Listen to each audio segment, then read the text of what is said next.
Alrighty guys, my name is Thomas, welcome back to another video. We're doing one in English. Multiple reasons why. Today I want to talk about the marathon and gotta do what fans want to see. My last video in English got 12,000 views. So obviously I thought I would do another one in English to talk about my marathon because apparently people are interested in my marathon experience. With that being said, let's jump into the video.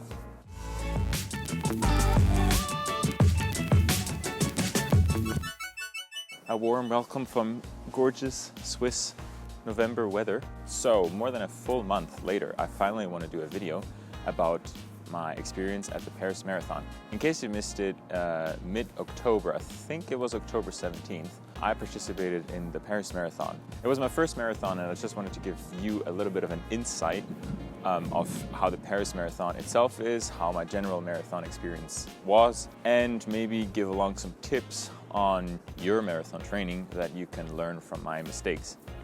So first of all, in general, the Paris Marathon.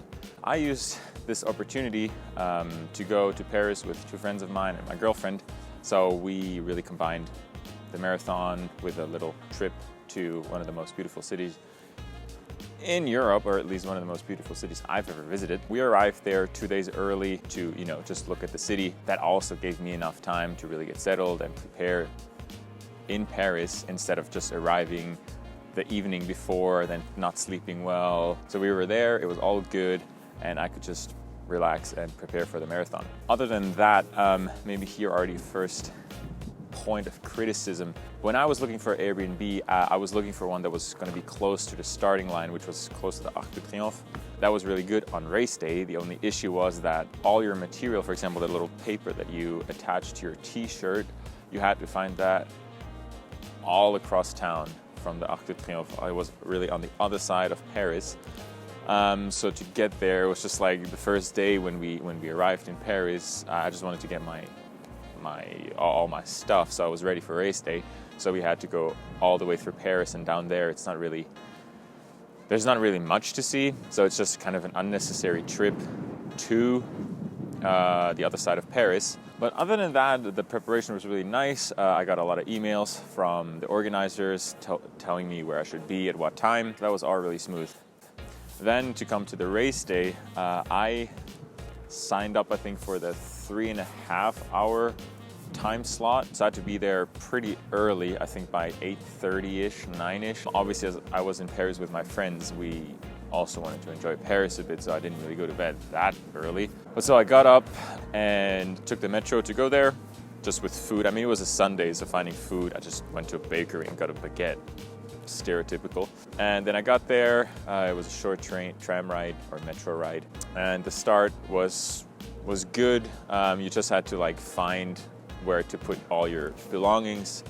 Usually from the other races, what I knew is that you put your belongings into a truck, and then the truck basically waits for you at the end of the race, so you can just get your stuff back. In Paris, it was not very well indicated where we had to put our stuff. In the end, I had to walk another, I think, 15 minutes roughly, to find that truck, which meant that I missed my starting slot. So I had to start with a 4-hour time slot, which was okay as well. But still, keep that in mind as well. A lot of walking. And then it started, the race started. It was a really great experience. Finally, after months of preparation and COVID interrupting my preparation, just finally being there. Jesus, my hair. Finally being there on the starting line to race. I started off, as I said, in the 4-hour group. I definitely ran a bit too quickly. It's a downhill, you start on the Champs-Élysées, which is a slight downhill, so you don't really notice that you're actually faster than you should be maybe. And then after 6 kilometers roughly, there was the first refill station where you could grab some snacks and especially some water. And this, I think, is my biggest flaw in the Paris Marathon. They don't hand out any gels. So the only thing at the food stations that they have is cake, some biscuits that are really dry, they're supposed to be dry, but not the best when you're breathing heavily and then you bite into a dry biscuit and it's just crumbs in your mouth and you breathe in the crumbs. And bananas, at least they had bananas, but otherwise it was cake, cubes of sugar, and biscuits. So I would say that for a marathon, it's maybe not the best food to have. But it is what it is. It's French cuisine, I suppose, and that just gives me an opportunity to tell you, if you consider participating in the Paris Marathon, really take some gels yourself. I didn't take any, and I definitely suffered a bit towards the end because you don't get any, you don't just, for 42 kilometers, your body needs more than what a piece of cake can give you. And they also don't have any special drinks. The only thing they have is water. So also on that, you really need to maybe prepare some gels to attach to your wrist or waist or something. And then the parkour itself is really nice. You pass along some of the most scenic spots in Paris for a really long stretch. You just run along the Seine, the river in Paris. You see the Eiffel Tower, I'd say a decent 8 kilometers off the run, after you're in a really nice park, which also, you're surrounded by green. That is pretty nice. The only thing is that green part feels like forever because it's green for a very long time. But it is nice because you're out in the green, you don't have all the noise, and it just feels like you're on a Sunday run. So my girlfriend and my friends, they were waiting on me, all throughout the race a bit. They were able to trace me with a tracker that I had in my, what is this thing called, in this little piece of paper here that I had attached to my body. So that was really cool. They were able to track me and just follow me around the entire race and cheer me on. And they told me that, I think one of the first times I saw them was after kilometer 18. There it was still nice. There it was still a pretty, oh well, you know what, we're rolling with it. I was still looking pretty fresh and everything, and I also still felt really good until I think the half marathon mark. And then I think as of kilometer 25, so you're already, you've run 25 kilometers, you don't have any gels, just drink water, have a bit of banana. There's an uphill, and that uphill lasts for roughly 2 kilometers. It's not a steep uphill, but still it's a decent, it's a decent uphill. All right, quick change of location because there are works. Where was I? Basically, I was telling you guys about the uphill right after roughly the 25 kilometer mark. That is something that I wasn't necessarily prepared for, just mentally, because after 25 kilometers, as I said, I was already pretty drained, and you still have 17 kilometers ahead of you. Then an uphill is just kind of not the thing that you need. I definitely could have known that had I maybe looked at the track a bit better, but I just really didn't expect that, and that definitely drowned my morale a bit after kilometer 27. Then once I crossed the 30 kilometer line, I really started to feel my legs, and that didn't really stop until the end. Right before the race, I met a woman whose husband has already done quite a few marathons. She was telling me that the last 3 to 4 kilometers are the best of the race because you're really soon at the end and you've already had the worst part behind you and you can just enjoy the end. For me, that was not necessarily the case. The last 12 kilometers, they were just really a mental challenge. I just wanted to stop running. Prior to the marathon, all I've run was 35 or 33 kilometers, I think, which is already a lot, but adding to that another 9 kilometers with already 33 kilometers in your legs was a task that I wasn't necessarily mentally prepared for. So that was definitely something that was the biggest challenge for me. The last 9 kilometers, just your legs are tired. You've been running for 3.5 hours or more than 3 hours, and you just want to stop, but you just want to make it to the end because you've put all this work into it and you just want to make it over the finish line. And left and right from you, there are just people stopping running, giving up maybe, and you just want to push yourself to keep going, but at the same time, another part of your brain just says, are you stupid, man? Just stop running, Yeah, my hair is gonna look like crap. And in the end, that's really what I found the toughest part of the marathon. Not surprisingly, just that mental strength you need to just keep pushing yourself to keep going and to not stop running. But then in the end, when I finally saw the finish line in front of my eyes, I had my girlfriend and my 2 friends who were cheering me on. They were basically running alongside with me, which was an awesome experience. You have all the people around you who are cheering you on in your last few hundred meters, And then finally, after I don't know how much time, I don't know how many steps, you see the finish line and you can just run across it. And that's a feeling that, of self-achievement that is comparable to only very little things I've done so far in my life. And if you're interested in my time, drum rolls please, I managed to do a sub 4-hour marathon. I ran the whole marathon in 3 hours and 53 minutes, which was exactly what I wanted to do. I just wanted to have a sub 4-hour marathon. I think at the beginning when I signed up, I was planning on doing a 3.5-hour marathon, but honestly, throughout my preparation, I was just realizing that the big task, first of all, is to get the distance done, to get in your training, get the distance done. And after that, once you have the distance, then yes, then you can improve your speed. But already getting the distance covered already takes up so much time. Once I cross the finish line, you get your finisher t-shirt, you get your medal. The only thing there is that after 42 kilometers, the only thing I wanted to do was lay down and just, be. I didn't want to move a single muscle, I just wanted to lay down. But you cross the finish line, and as you're not the only runner who just finished, they kind of, tell you to move forward, to not stay still, to not lay down right after the finish line. So you have to walk. I walked another 200 meters, and I think those were the worst 200 meters of my life. I just wanted to sit down. Then I finally found an empty patch of grass. I lay down, and it just, was there for a bit.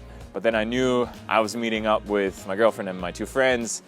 So I had to get my phone, I had to walk to the truck, then I had to, still wanted to get some water, and then I had to walk to the exit. So there was, I think, another 500 meters roughly that I had to walk, and after 42 kilometers, that was rough. Once I got out of the whole finishing line complex thingy, I was met by my girlfriend and my 2 friends, which was really awesome, but I think I wasn't really the best company. I was just tired and done. I was feeling kind of nauseous. I was really not feeling well. Right after that, I wanted to get showered because, well, it was kind of cold, but I was also sweaty. In Paris, they didn't have, or at the Paris Marathon, they didn't have public showers. So the thing that I had to do was, or that I looked up before that, I found a public pool that I, could just go to and use the showers from, which was really practical because it was only, I think, 1 kilometer away. I took a line bike because honestly, walking another kilometer at that state, impossible. So I took a line bike, froze my butt off on it, went to shower there. And just a small hint, in France, they have weird rules on what type of what are they called? What type of swimsuit you have to wear when you go to a public pool. So I didn't have that swimsuit, so I couldn't even go into the pool itself because I just wanted to lay in a warm pool. Kind of, they had a bubbly bath area, just the perfect thing that I wanted.